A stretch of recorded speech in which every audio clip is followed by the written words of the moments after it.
Jennifer Knock. Bonsoir Jennifer. Bonsoir David, bonsoir à tous. Alors, quelques affirmations et vous nous dites si c'est vrai ou si c'est faux. Je le disais, cette fois c'est sûr, le passeport vaccinal européen va bien voir le jour. C'est vrai ou c'est faux? Vrai. La Commission européenne le présentera dans 2 semaines, le 17 mars, et il sera numérique avec un QR code.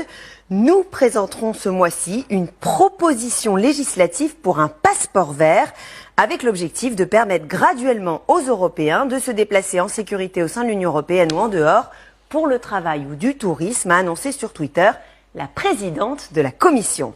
Ce passeport vert aura donc le même nom que le passeport israélien. Depuis 10 jours, toutes les personnes vaccinées l'ont imprimé ou chargé sur leur téléphone portable. Et ce passeport numérique permet de rentrer dans les restaurants, les centres commerciaux, les salles de sport, bref, de revenir à une vie normale. Alors pourquoi, en Europe, ce qui paraissait impossible hier est devenu possible aujourd'hui ?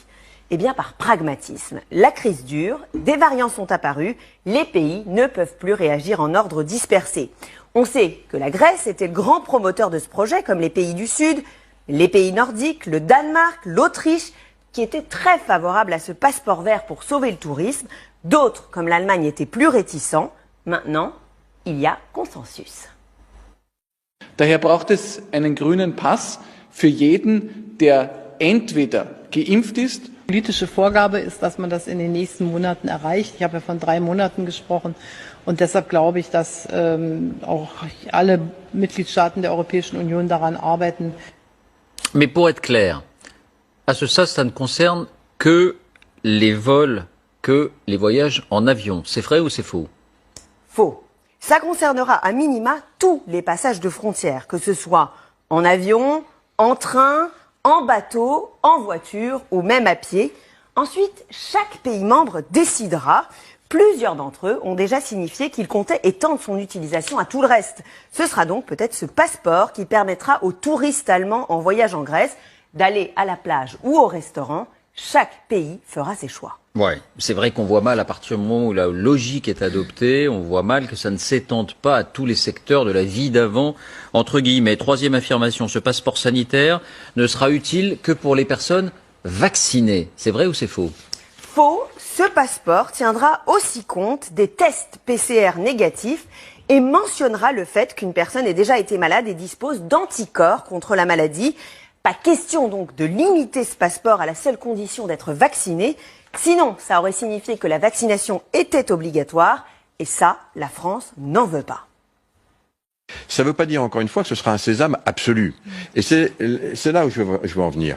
Pour réussir, je dirais, le déconfinement, le retour à la vie normale, pendant encore quelques temps, il faut bien entendu se vacciner, mais il faudra aussi avoir, je dirais, des tests rapides. C'est une palette, encore une fois, de propositions.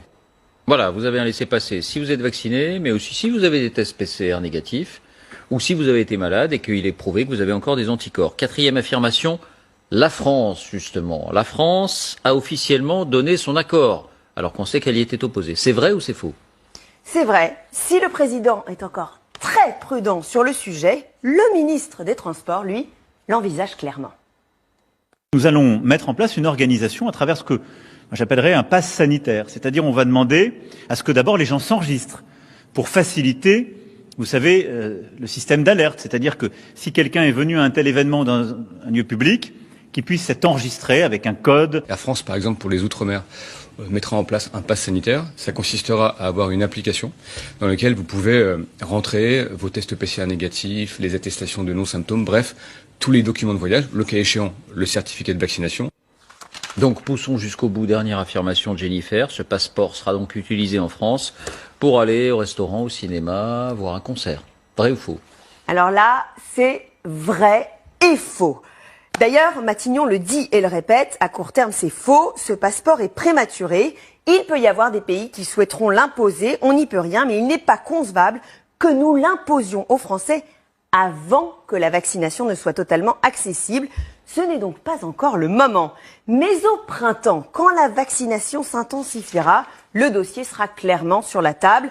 Le secrétaire d'État au numérique, Cédric O, travaille déjà sur un projet de QR code pour rentrer dans les restaurants. Ce code contiendrait les données des clients pour retracer les chaînes de contamination et pourquoi pas ensuite les tests PCR et certificats de vaccination.